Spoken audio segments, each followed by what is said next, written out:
depan di daerah dada ya, dengan tepukan yang ringan. Kalau dia makin teriak, berarti makin keras seperti itu. Sampai mereka duduk di dalam itu sebagai bentuk hukuman. Kemudian yang berikutnya juga bisa memusat. Memusat ini di mana di titik tertentu yang terasa sakit sambil membuangnya. Ya. Mudah-mudahan ini memorinya bisa.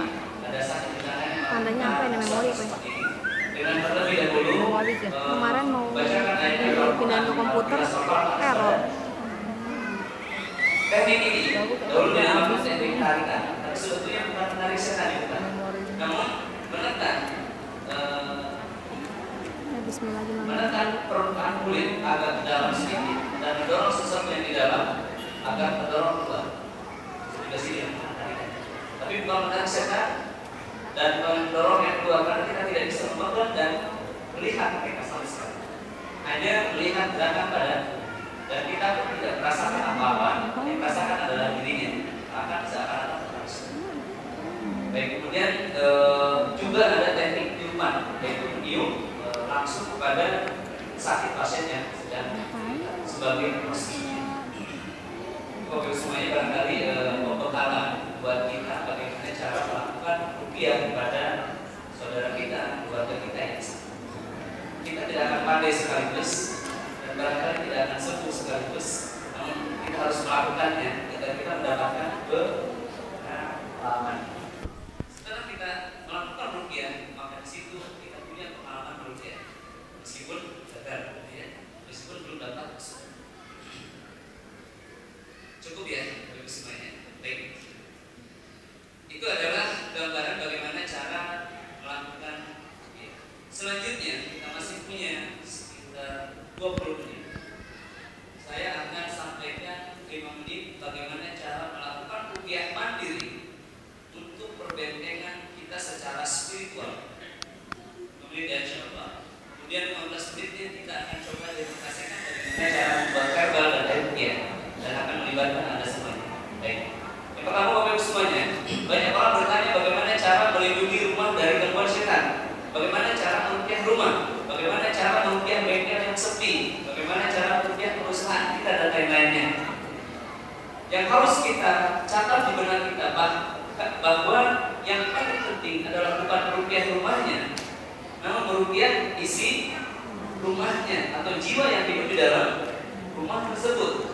Saya sering dipanggil ke rumah-rumah ke berbagai tempat seluruh Indonesia yang menyeramkan kata mereka untuk merupiah rumah atau tempat tersebut. Namun ketika kami datang di sana tidak menyeramkan sama sekali. Misalkan, di rumah saya ada pocong. Ketika kita datang ke rumah pocong itu tidak. Berarti yang dirupiah bukan rumahnya, namun orang yang melihat pocong tersebut. Gitu ya. Rasulullah SAW sudah mengajarkan kita bagaimana cara merupiah rumah dengan baca ayat kursi. Dibacakan satu kali di sore hari, maka rumah akan terlindung sampai besok pagi. Pagi hari kita baca la ilaha illallah wahdahu la syarikalah lahul mulku wa lahul hamdu wa huwa ala kulli syai'in qadir sampai akhir 10 kali, maka rumah akan terlindung sampai sore. Jadi itulah sebetulnya cara merupiah rumah yang paling elegan, yang paling mudah, yang paling sunnah. Namun dilakukan setiap hari secara istiqomah. Ingat, pertolongan Allah akan datang kepada orang-orang yang istiqomah. Kalau hari ini dibacakan, maka besok pagi rumah akan terbuka lagi untuk setan. Besok bacakan lagi, lusa bacakan lagi, berikutnya bacakan lagi sepanjang hayat. Seperti itu ya. Dan bagaimana dengan rupiah air? Boleh sebagai tambahan saja. Sifatnya usaha. Kita merupiah air, lalu merupiah rumah kita dengan air tersebut. Namun jangan lupa yang paling penting adalah diri-diri yang ada di dalam rumah. Kemudian Bapak dan Ibu semuanya bisa lihat kembali gambar yang tadi saya buat buat Bapak Ibu semua. Pertama, perbentengan yang harus dilakukan adalah pada hati manusia, pada kolbu manusia. Dengan menahan diri dari marah, dari sedih, dari takut, membersihkan belenggu-belenggu atau kotoran-kotoran jiwa, ya, dosa-dosa besar, hasad, syirik, ya, apalagi ada penduduknya dan lain-lainnya, apalagi yang untuk kemungkaran, dibersihkan dari hatinya, kemudian setelah dibersihkan dari hatinya maka cahaya iman akan menyala dan dia akan melakukan amalan-amalan yang wajib. Maka perbentengan yang pertama adalah dengan pembersihan hati dan penetapan tauhid, itu adalah benteng yang pertama dan utama. Benteng yang kedua akan terbentuk kalau kita melakukan sholat lima waktu dan seluruh hal yang diwajibkan oleh syariat. Ibu misalkan sudah sholat, namun rambutnya masih kelihatan satu lembar, nah itu sudah bocor benteng yang kedua. Ada yang sangat besar, karena malaikat akan pergi lagi. Gitu ya. Hijab yang baik adalah yang bisa kita pakai sholat tanpa merapikannya lagi. Seperti itu. Baik, selanjutnya adalah yang ketiga adalah amalan-amalan sunnah. Semakin banyak amalan sunnah yang kita lakukan, maka semakin banyak benteng yang kita miliki. Misalkan sehari ini kita punya 3 sunnah yang kita lakukan, maka kita punya 3 benteng. Sunnah-sunnah yang kita lakukan akan menjadi benteng kalau yang wajib sudah kita lakukan, kita penuhi. Yang wajib yang akan diterima kalau berdasarkan niat, berdasarkan iman, berdasarkan akidahnya, tapan keyakinan yang benar. Allah Subhanahu wa Ta'ala. Jadi ini adalah gambarannya. Lalu secara terperincinya apa saja? Yang pertama adalah akidah sebagai upaya untuk merestorasi, mengembalikan kekuatan hati kita. Yang kedua, amalan-amalan yang bisa diwajibkan dalam syariat sebagai bentuk perwujudan ketaatan kita kepada Allah, ya, sebagai manifestasi energi daripada iman, sebagai bentuk bahwa iman di hati kita sudah menyala, kita melakukan amalan-amalan yang diwajibkan. Dan yang ketiga adalah ritual sunnah sebagai bahan untuk rebuild kembali, mengisi kembali, ya. Kemudian sebagai recharge, mengisi kembali kekuatan kita, kemudian pertahanan, dan yang keempat istiqomah, dan lalu masuk kepada yang poin kepentingan minum makan herbal-herbal yang bisa disunahkan. Yang berikutnya benteng goib. Maksudnya benteng goib ini adalah hal-hal apa sajakah pada ring ketiga ini 1, 2, 3, 4, 5, 6, 7, 8 ini secara terperinci semuanya berdasarkan hadis yang sahih.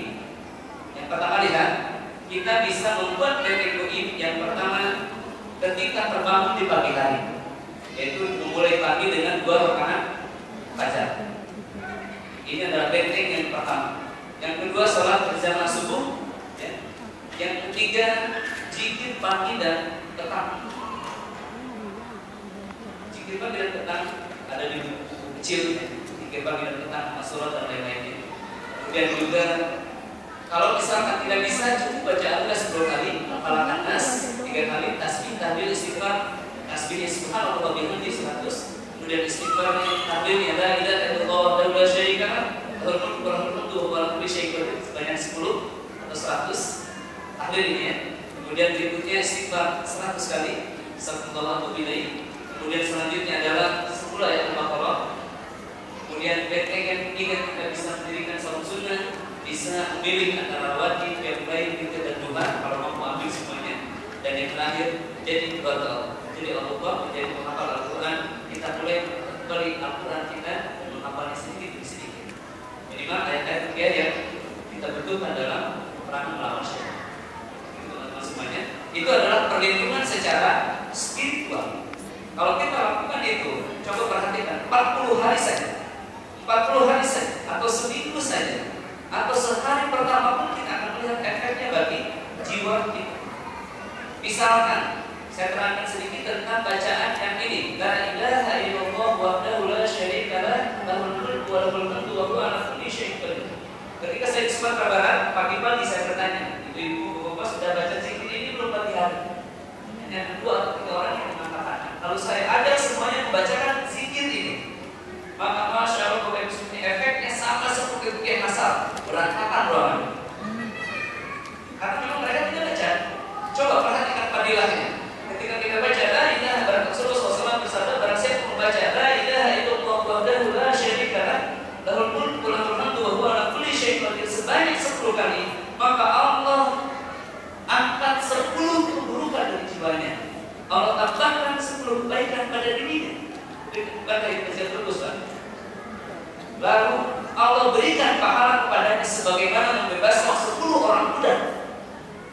1 budak kalau katakan 1 kepala manusia yang 1 miliar, berarti pagi kita sudah bersedekah senilai 1 miliar, 10 miliar. Kita ke-10. Dan yang ketiga, faedahnya adalah Allah jaga dari sihir, dari bangsa semua. Sekarang orang yang kena subhat akan ragu tentang faedah ini dan dia akan pergi ke amalan. Itu baik, mudah-mudahan ini menjadi inspirasi. Ini adalah cara atau hal bagaimana kita menjaga keluarga kita dari gangguan. Yang selanjutnya, bagaimana kalau setan sudah masuk ke dalam diri kita? Bagaimana kalau setan sudah ada di tubuh ibu, tubuh bapak, tubuh anak ibu, atau tubuh keluarga kita? Maka serangannya harus lebih intensif, bukan hanya sekedar zikir pagi dan petang. Perhatikan. Pertama, serang dari dalam, dari luar dengan bacaan Al-Quran. Perdengarkan Al-Quran kepadanya, mendengarkan ruqyah, mendengarkan murattal, mendengarkan ruqyah nanti dari YouTube, ketika ruqyah dari YouTube misalkan, itu yang pertama. Yang kedua, serang dari dalam. Serang dari dalam. Yang pertama dengan menghentikan makanan-makanan haram. Misalkan di istri kita ngasih diri, hentikan sumber-sumber makanan yang haram, yang syubhat, apalagi riba, wajib dihapus. Karena itu sarang sih. Kemudian selanjutnya konsumsi herbal yang sunnah, misalkan sam-sam, ini paling penting. Madu, abad zaitun. Herbal-herbal ini akan masuk ke dalam darah, tinggal di dalam darah, dan akan melakukan cleansing atau pembersihan pada tubuh, pada darah manusia. Ya. Ini yang kedua tadi. Yang ketiga, rekonstruksi akidahnya. Ajar anak istri kita kenalkan kepada sunnah. Jangan ragu-ragu. Sekali lagi tugas utama laki-laki adalah mengenalkan sunnah kepada anak istri kita dan sampai mereka mencintainya. Selanjutnya, latah atau tahan marahnya. Obati sedihnya Pak, kalau istri kita sedih, obati sama kita. Karena laki-laki atau suami adalah sandaran. Iya, bisa jadi. Jaga agar istri kita tidak sedih, jaga agar istri kita tidak takut, dan kita akan marah kepada istri. Maka akan pintu-pintu syaitan masuk dalam tubuh istri kita tidak akan ada.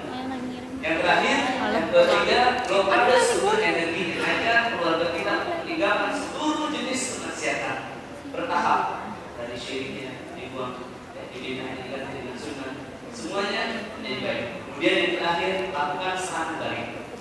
Apa serangan balik ini? Kalau kita tidak belum mampu merugikan istri kita, anak kita, anak dan istri kita adalah dunia. Kalau kita merugikannya agak sulit, karena anak istri kita termasuk dunia. Ya. Maka ketika merugikan anak istri kita, rugialah anak bapak ibu. Rugialah saudara-saudara bapak ibu. Bangkitlah, berdirilah, bantulah umat.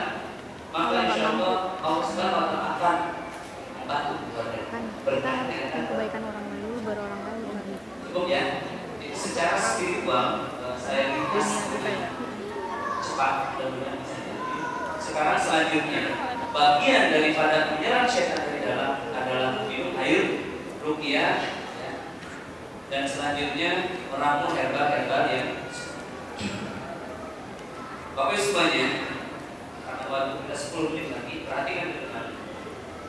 Saya sangat berharap Bapak Ibu pulang ke rumah membawa sesuatu.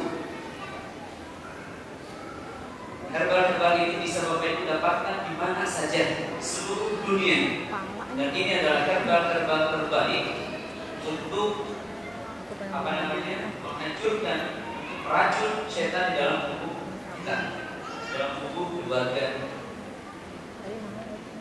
Perhatikan, demonstrasi ini tidak akan diulang. Ini ramuan yang dikenal dengan ramuan cuci darah. Ibu bisa nanti melaksanakan langsung. Pertama, kita memerlukan madu sebanyak 50% dari ramuan yang akan kita buat. Kalau gelas ini 250 ml, maka berapa ml yang kita butuhkan? Ya, 125. Kita kira-kira saja. Make sure atau yakinkan Bapak Ibu membuat ramuan dalam kondisi duduk, ya, dalam kondisi bersih dan baca basmalah. Tuangkan dalam gelas sebanyak 50%.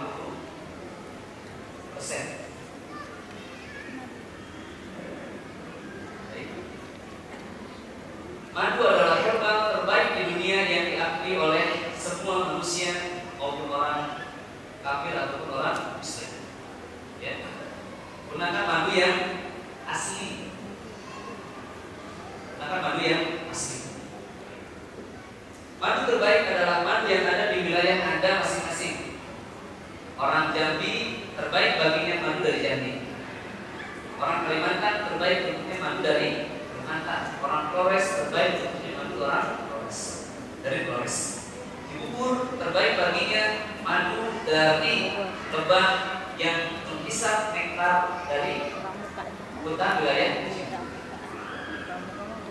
Orang Arab terbaik minum madu Arab. Orang Yaman terbaik minum madu dari Yaman. Jadi jangan berpikir madu yang terbaik itu madu dari Arab. Karena kita orang Indonesia. Gitu ya Bapak semuanya. Gunakan madu yang murni lalu tambahkan habat sauda, flaxseed oil murni, ya, sebanyak 20%. Seperti ini. Lalu kemudian yang terakhir tambahkan zaitun sebanyak 20% pula. Seperti ini. Dan yang terakhir ini penguat konaji oil, bidara cedar oil sebanyak 10%. Kalau Bapak tidak menemukan cedar oil, boleh ditambahkan kurma ajwa ekstraknya atau kurma ajwa di blender. Ya. Setelah itu lalu di mix, nggak usah di blender karena ini minyak semuanya. Bagaimana kalau Bapak Ibu misalkan punya madu serbuk, boleh juga. Bagaimana kalau misalkan bidara serbuk, boleh juga. Sebaiknya semua serbuk. Bapak Ibu semuanya ramuan ini ketika digabungkan memiliki khasiat yang berbeda. Ketika misalkan habat sauda digabung dengan zaitun saja diminum bersamaan, hasilnya beda. Subhanallah.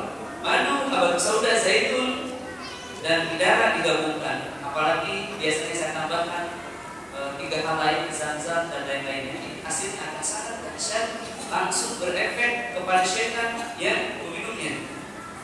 Syaitan yang dimana maksudnya? Yang ada dalam tubuh manusia. Setelah itu baru mulai lakukan ruqyah pada kembali. Ruqyah yang dibacakan adalah yang pertama Al-Fatihah, Al-Kafirun, Al-Falaq dan An-Nas. Al-Kafirun yang wajibnya atau yang pentingnya karena Nabi membacakan. Diriwayatkan oleh Ali.